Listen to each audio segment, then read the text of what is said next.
Binding of the peace trade, but today maybe some stability here.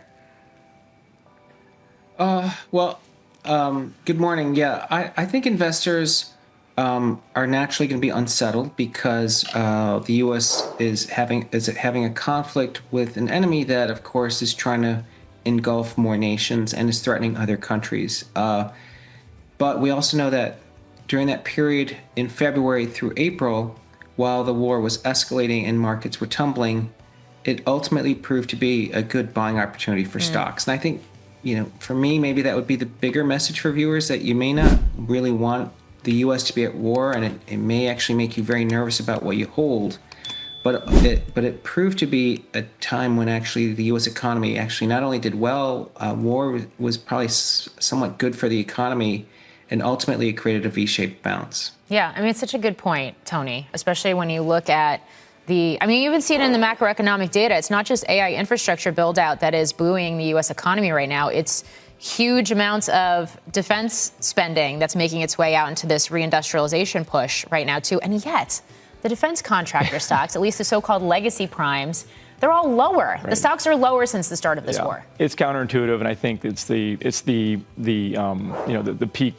peak defense trade, and people are saying, hey, midterms are coming up. There's going to be, if the House is split and there's not a majority, it's going to be difficult to get defense spending passed. But the reality is defense spending in general is bipartisan. There will be some brinksmanship either way, no matter what, likely.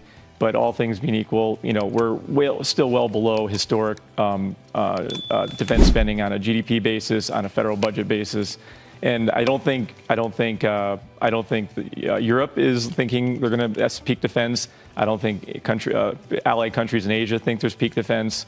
I don't think the Middle East thinks there's peak defense. So I think the reality is probably not the case. Yeah, I mean, the other news that came out of the NATO summit yesterday, also very significant here, Tony, was that the U.S. is giving Ukraine the green light to manufacture Patriots. Yes. And also, it would seem that the president of the United States is okaying, these strikes into Russia, as well as Ukraine seems to be winning the war here. What does that mean in terms of the international picture for companies like RTX, like Lockheed Martin, and also some of the newer players? We've had a lot of drone companies have gone public, even just in the last couple months. Right. As regards to the Patriot, there has been a precedent before. We allow Japan to produce Patriot missile, and we allow other countries to produce other weapon systems that we have. It's a complex weapon system. The supply chain is huge. It's going to take time if Ukraine were to start building these today. It's just going to take a material amount of time to get all of the suppliers together. You can't 3D print your way out of mass production. There's so many components in the radar seeker heads, and then you need all the support system for all the host radars and all the other components that go into the communication of the system. So it's going to take time, and it will benefit the suppliers. I mean, Raytheon makes a lot of the parts, obviously, for their own missiles. So does Lockheed, and Europe is likely going to pay, essentially going to give a loan to Ukraine to pay for these weapon systems. Yeah, we talk about memory shortages within tech, but it's something else that also affects systems like Patriot as well.